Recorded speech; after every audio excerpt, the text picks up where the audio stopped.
So, the Super Bowl was just last night, and I just want to talk about Kendrick Lamar's performance since that's all anyone's really talking about from the game anyway. First off, congratulations to the Philadelphia Eagles on their win. Man, if the Kansas City Chiefs won that game, boy, I was going to stop watching football forever. Anyway, so I want to talk about a few things. First one is, people are talking about how the Kendrick Lamar performance was boring and it was underwhelming. And I gotta be completely honest with you. While I was sitting there watching the performance, I turned over to my girl and said, I am totally underwhelmed. Completely underwhelmed. And it's not because I don't like Kendrick. I've been listening to Kendrick since he came out, since Section 80. Since Section 80, I've been listening to Kendrick, man. So I'm a Kendrick fan. Let's be clear. But Kendrick doesn't really have the type of music that goes good for a performance like that in front of a stadium of people that big and that diverse. Like, not everybody likes hip hop. Let's be real.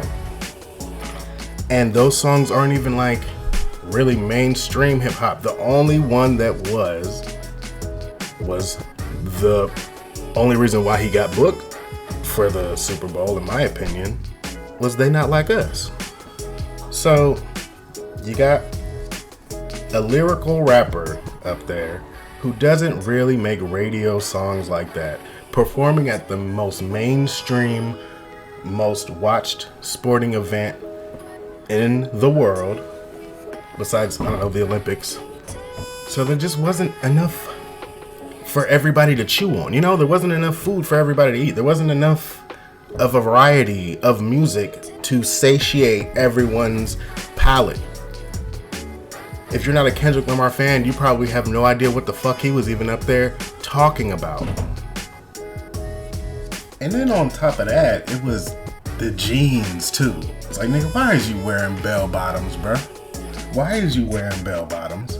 And he got in the dance move he was out there doing, the little jug move. I don't know what the fuck he was doing, bro. That little arm swinging move. He did that shit the whole performance. But I do appreciate that there wasn't a bunch of naked bitches shaking their ass in everybody's face. You know, everybody, the choreography of the dancing and how they was moving was real smooth, and it was entertaining to watch at times. But like, the music, man, the music wasn't it. Like, it's not the type of music for the setting. Like, Kendrick's music is unique to Kendrick. You know what I mean? It's not just rap music. It's Kendrick Lamar. Kendrick Lamar's music is not for Super Bowl halftime, bro. It's just not. It's just not. So, was it the worst performance of all time? No. But it was absolutely underwhelming because he doesn't have the music catalog that's right for a setting, for a venue like the Super Bowl. It was a bad pick. It was a bad choice for a performance to get Kendrick Lamar. They should have stuck with Lil Wayne. They really should have. Now, the other thing that I'm hearing a lot of people do or say about his performance was that, oh, it was so deep and the messaging was so, it just went over y'all's heads. Y'all are just slow. Y'all don't get it. Y'all didn't get it. You're not thinking with your third eye. Educate yourself, brother. That was a dismantling of white supremacy. Shut the fuck up. No, it wasn't. Bro, that was a musical performance. You could say he had reference to the Squid Games and this and that. It doesn't matter. It's just a performance. He didn't make any political statements there. At least not any with any teeth. And God, I, against my better judgment, I sat through all the little explanations of decoded Kendrick Lamar's. I'm like, man, sure, it's a fucking performance. It's a fucking musical performance. There's always like symbolism. There's always like a theme, and it's telling a story. That's like that. It's a musical performance, one that was thought out because it's the Super Bowl halftime. Sure, it was topical because this is an election year. Sure, the Americans' division. Look how he's walking down the middle. Look, America's divided. Bro, a 5-year-old can tell you that America's divided right now. This is nothing. He's not saying shit. Sure, he's saying stuff, but he ain't saying shit that ain't already been said. This is tread earth that he's going over, and we're over here acting like, oh my God, he is such a brilliant artist. Man, he's an artist, and he's good at what he does. But this is not mind-blowing. He just said the basic, virtue signaling type of message. And see, Kendrick does this thing very well, where he kind of, and keep in mind, I've been listening to Kendrick for a long time. He does this thing where he kind of hints at deeper things, He hints at, ooh, this is going on over here, but he doesn't say anything. He never makes a definitive statement on what's happening or what we should do about it. He'll just kind of nudge, he'll kind of shrug over, he'll look over, hey, look at that, check that out. Isn't that deep, y'all? Ain't I deep for pointing that out? Now look at that over there. Whew, damn, I'm deep. Like, nigga, you ain't saying shit. Shit, real talk, the only thing that he's ever made a firm claim on have been the things that have recently got him the most notoriety. That he is, nigga, fuck the big three, it's just big me. Nigga, I'm the best, and also Drake's a pedophile.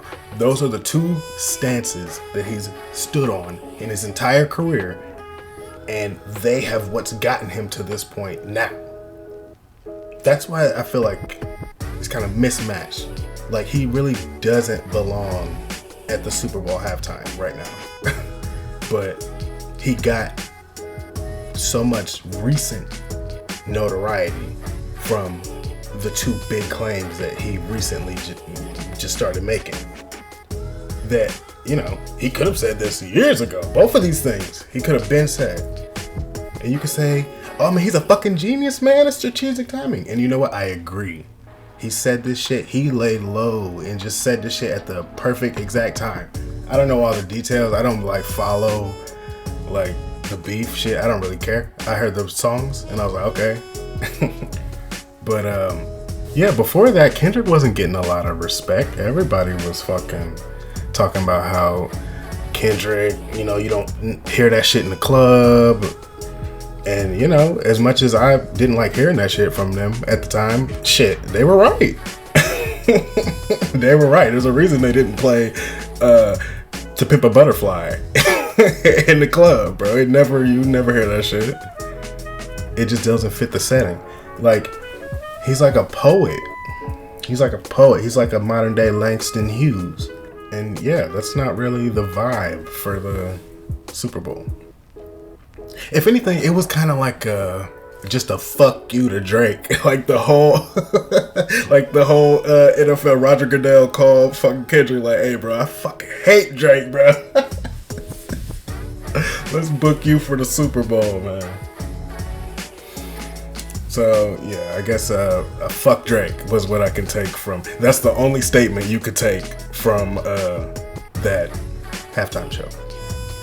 But this is a performance. This is a musical performance. He's not saying anything politically that would make any difference. No, Samuel L. Jackson's thing did not blow my mind. That was not some mind-blowing monologue that just stuck it to Trump and MAGA. Yeah, fuck you, Trump. Yeah, no, it wasn't that. So I don't know where the fuck y'all are getting this from. So what I really wanted to talk about is, why do black people in specific try to keep this division between white and black? no matter what. We hold on to this division to the point where there is no messaging in here that says like fuck the white man or nothing like that. Nothing like that, really. But they're gonna see that within it because that's what they want to see. They want to keep hearing that the white man is evil because it gives them an enemy, someone to fight.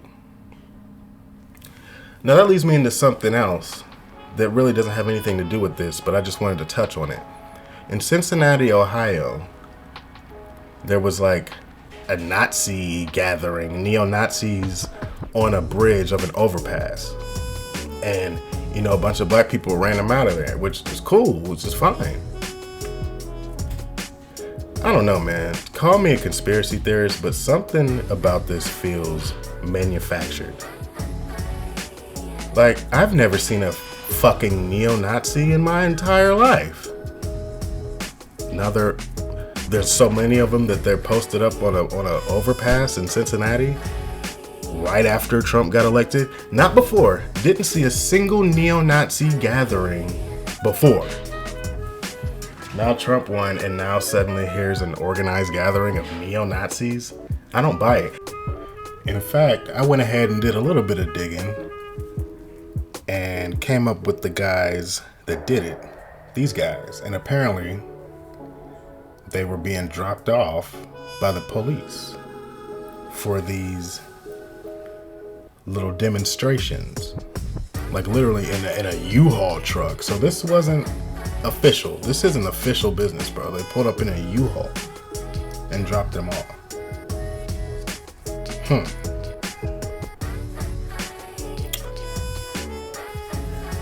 Now, I know nobody watches my videos, but if you just so happen to be watching this video, I want you to ask yourself, if these guys were Republican, how would this be helping Trump? Why would the police be taking Nazis and dropping them off here? That's all I'm saying. That's all I'm saying. Why? Why would they be dropping them off in these U-Hauls?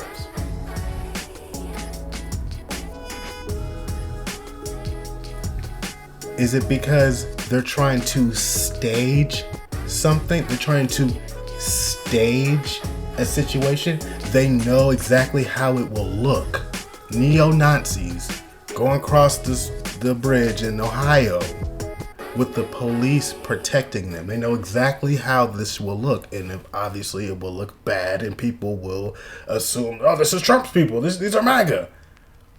So if these were MAGA, why the fuck would they do this? This would do nothing but hurt Trump's reputation, thus hurting his favorability.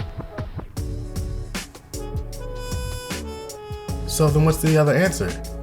These are leftists trying to make it look like these are fucking Nazis and they're with Trump just to fucking continue the already volatile relationship between black people and white people in this country. This is staged, bro.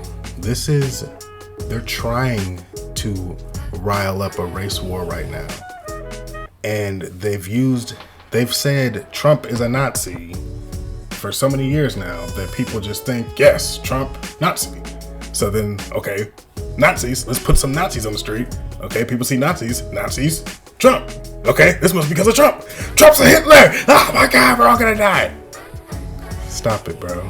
We're being played. So now we have a reaction to this, what I believe is a staged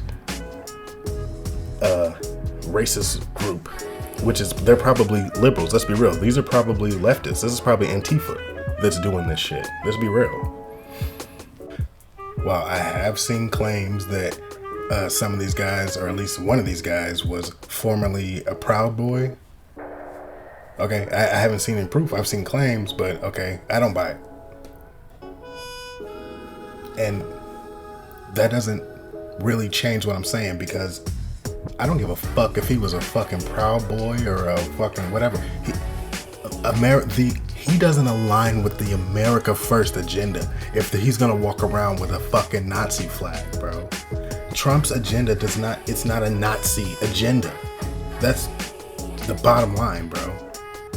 Our current government right now, they're not Nazis. So these Nazis right here have nothing to do with Trump or Republicans in general. I remember right after Trump got elected, people started getting texts. Students at colleges started getting text messages talking about, oh, meet in the fields for your first day of being a slave, some shit like that. Some crazy fucking nonsense like that, bro. Crazy ass nonsense. Like that's some cartoonish shit. That's some shit that you'd see in a racist cartoon from the 1920s, bruh. And you're telling me people are getting real texts like that from real people? From who? Let's think about this. Who would have sent those texts out? Would a racist group, would random racists, because this was all different states. This was all like on the East Coast and the Midwest of different colleges. Would a bunch of random ass neo-Nazis in all these different states be getting online, getting access to students' phone numbers and stuff to text them this quote, this troll, this just to troll them? Who has access to the students' information, like their phone numbers? Easy access. Would it be the random neo-Nazis out there in Ohio and Oregon? Or would it be the liberal faculty members that work in the school that want to push that the other side is evil for their own political purposes? I wonder. And now people are reacting to this shit, standing out in the streets with rifles and AKs and ARs, and it's like, oh shit. So now things have been turned up a notch where people are standing in the street with rifles like they about to go to war with China over 10 white boys who got their ass whooped and ran for their lives. People in the comments are saying, we need to militarize, we need to learn strategic. I'm sorry, are we going to war right now? Can y'all not see how this race war has been totally manufactured? Totally manufactured. And we're falling right into it. Head first. We're going headlong into this race war, quote unquote. It's not real. It's not real. And I think that's why people want to look into this Kendrick Lamar performance as more than what it is, which is just a musical performance at a Super Bowl halftime show. But that's all I got for y'all today. I'm about to bang out. Thanks for watching. I'm gone.